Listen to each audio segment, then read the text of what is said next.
Meie pere on 5-liikmeline, meil on 3 last, 2 neist käivad koolis, 1 on veel lasteaialaps. Me püüame teha võimalikult palju asju koos.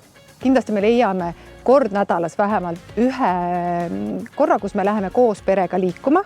See tähendab siis seda, et suvisel ajal sa saad minna näiteks jooksma, siis lapsed sõidavad sul ratastega kaasa või sel ajal, kui nemad on trennis, siis mina ei istu seal ukse taga ja ei scrolli, vaid lähen ka ise liikuma. Ka aktiivsed argitegevused parandavad meie füüsilist võimekust.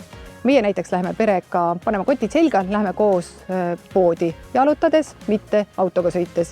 Või samuti meie lapsed lähevad kooli jala, me ei vii neid hommikul autoga, sest 15 minutit hommikul liikumist enne tundide algust parandab väga hästi nende keskendumisvõimet.